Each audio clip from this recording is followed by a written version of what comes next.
Lucerne, just quickly for anyone producing their own food in a home garden scenario, one of the most valuable single plants is this plant we're digging up here at the moment, the Lucerne plant. Not only is it tremendously high protein, but it's nutrient dense to the point that they actually make, you can make alfalfa pills, as you call them, as a supplement, and they're super alkalizing and quite nutrient dense.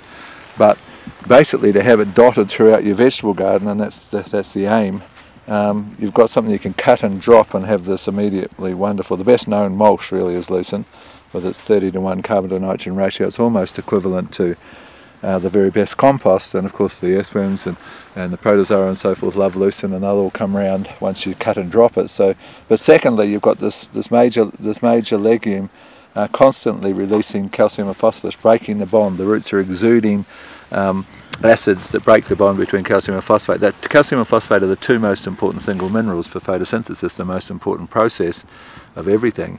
In fact, the most important process on the planet, because that's where we get our food from. There is only the green plant as the primary food source. So delivering this to the vegetables next to it is wonderful.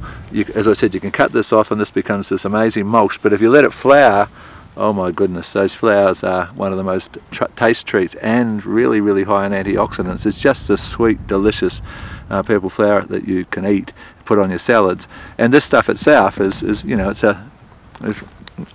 quite a pleasant salad. You cut up these leaves, you can put it in green smoothies. I mean, you taste it. It's actually a really nice flavour. I've eaten it too. You've eaten it before? Yeah. They're really nice to just put in your salads for a really, I mean, it's going to have about 10 to 15 times more nutrition than your hydroponic lettuce in your salad, and it's a nice little additive.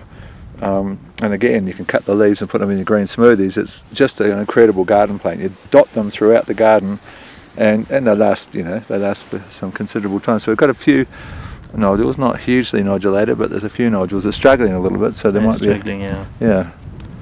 Fulvic acid, if you've had clovers previously, I mean, you can't create it from nothing. So if there were clovers here previously, for some reason fulvic acid absolutely triggers a flourish, a really amazing response, and you'll see whole swaths of clover come up following a decent dose, about 5 litres per hectare of fulvic acid, which is about 400 to 500 grams of powder.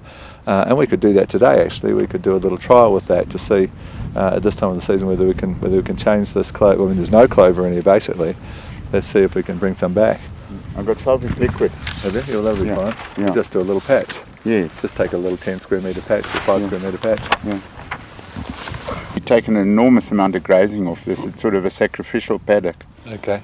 So it has value, but certainly if we could get a legume component which was actively nodulating would make a huge difference. Well, you can see again that there's an absolutely definite sulphur deficiency, and you can see it everywhere. There's slight paling.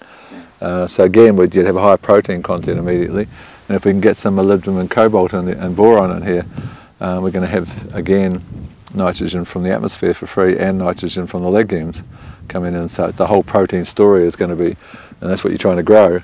Essentially, the higher the protein, the better, and that makes a huge difference if we can address that.